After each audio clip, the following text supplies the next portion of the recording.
Hi viewers, Rajesh ടിപ്സിലേക്ക് നിങ്ങൾക്ക് സ്വാഗതം.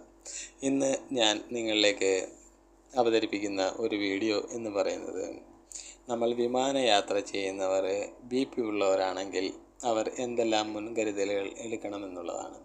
അപ്പോൾ നിങ്ങൾക്ക് എൻ്റെ ചാനൽ ഇഷ്ടമാകുന്നുവെങ്കിൽ ലൈക്കും സബ്സ്ക്രൈബും ഷെയറും ചെയ്യുക. BP ഉള്ളവർ വിമാനയാത്ര ചെയ്യുമ്പോൾ വളരെയധികം കാര്യങ്ങൾ ശ്രദ്ധിക്കണം.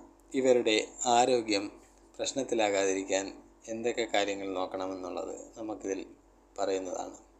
യാത്ര ചെയ്യുന്നത് നമ്മുടെ ജീവിതത്തിൽ എന്നും നമുക്ക് ഒഴിവാക്കാനും അതുപോലെ മറക്കാനും പറ്റുന്ന കാര്യങ്ങളല്ല. പല രീതിയിലും നാം യാത്ര ചെയ്യാറുണ്ട്. യാത്രകൾക്കിടയിൽ ആരോഗ്യ പ്രശ്നങ്ങൾ പലരെയും അലട്ടാറുണ്ട്. പ്രത്യേകിച്ചും BP പോലുള്ള ആരോഗ്യ പ്രശ്നങ്ങൾ, ഉയർന്ന രക്തസമ്മർദ്ദം, പ്രത്യേകിച്ച് അത് നിയന്ത്രിച്ചില്ലെങ്കിൽ പലവിധ ആരോഗ്യ പ്രശ്നങ്ങൾ നമ്മൾക്കുണ്ടാകുന്നതാണ്.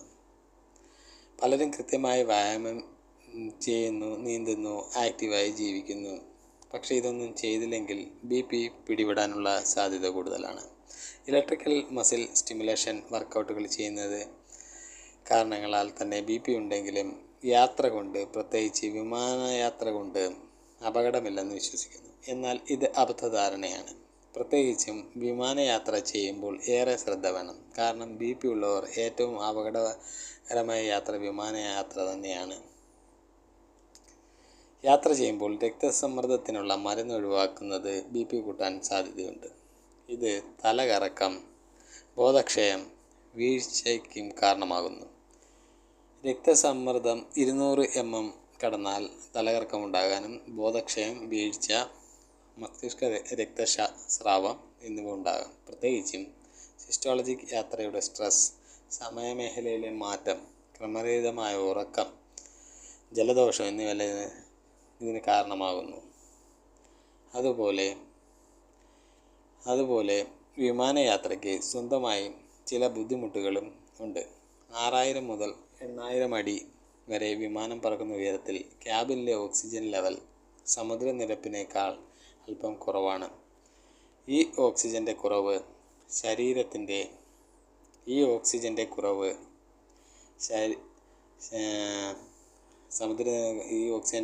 ശരീരത്തിൽ സിമ്പതറ്റിക് പ്രവർത്തനം വർദ്ധിപ്പിക്കുന്നു, രക്തസമ്മർദ്ദം ഉയർത്തുന്നു. ഫ്ലൈറ്റുമായി ബന്ധപ്പെട്ട സ്ട്രെസ്, ഡിലേ അല്ലെങ്കിൽ ടർബുലൻസ് എന്നിവ ചേർന്നാൽ അപകട സാധ്യത കൂടുന്നു. ഹൈപ്പർ ടെൻഷൻ ഉള്ളവർക്ക് ഫ്ലൈറ്റിനിടയിൽ BP കൂടുതൽ ഉയരാനിടയുണ്ട്. ഇത് ഗുരുതരമായ പ്രത്യാഘാതങ്ങൾ ഉണ്ടാക്കാം. ഇതുകൊണ്ടാണ് റൂട്ടീൻ ഹെൽത്ത് ചെക്കപ്പുകൾ ആരോഗ്യമുള്ളവർക്കും പ്രാധാന്യമാകുന്നത്. ഉയർന്ന രക്തസമ്മർദ്ദത്തെ സൈലൻറ്റ് കില്ലർ എന്ന് വിളിക്കാറുണ്ട്. അതുപോലെ കാരണം ആദ്യ കാലഘട്ടത്തിൽ ഇത് ശ്രദ്ധേയമായ ലക്ഷണങ്ങൾ ഉണ്ടാക്കാറില്ല. ആരോഗ്യമുള്ളവരായി തോന്നുന്നവർക്ക് അറിയാതെ തന്നെ BP ലെവൽ ഉണ്ടാകാം.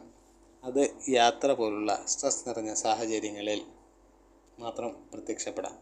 യാത്ര ചെയ്യുമ്പോൾ രക്തസമ്മർദ്ദം കൂടാൻ സാധ്യതയുണ്ട്. ഭക്ഷണക്രമം, ഉറക്കം, മാനസിക സമ്മർദ്ദം എന്നിവ രക്തസമ്മർദ്ദത്തെ ബാധിക്കാം. വ്യായാമം ചെയ്യുന്നവർക്കും ഇത് ബാധകമാണ്. യാത്ര ചെയ്യുമ്പോൾ മരുന്നുകൾ കൃത്യമായി കൊണ്ടുപോകണം. നിർബന്ധമായും ഡോക്ടറെ കാണിക്കുകയും അവരുടെ ഉപദേശം തേടുകയും വേണം. യാത്ര സന്തോഷകരമായിരിക്കണം. ആരോഗ്യത്തിൻ്റെ വില കൊടുത്ത് കൊണ്ടുവരികയാണെന്ന ഓർമ്മ നമ്മൾക്കുണ്ടാകണം. രക്തസമ്മർദ്ദത്തിന് മരുന്ന് കഴിക്കുന്നവർ കൃത്യമായി കഴിക്കണം. ആരോഗ്യപരമായ കാര്യങ്ങളിൽ മുൻകരുതലെടുക്കുന്നത് നല്ലതാണ്. രക്തസമ്മർദ്ദത്തിൻ്റെ കാര്യത്തിൽ ഒരു ഡോക്ടർക്ക് പുറമെ മറ്റൊരു ഡോക്ടറുടെ അഭിപ്രായം തേടുന്നത് നല്ലതാണ്. ഉയർന്ന രക്തസമ്മർദ്ദം നിയന്ത്രിക്കാൻ ഇത് സഹായിക്കും. രാത്രിയിൽ BP കൃത്യമായി പരിശോധിക്കണം. ധാരാളം വെള്ളം കുടിക്കുക.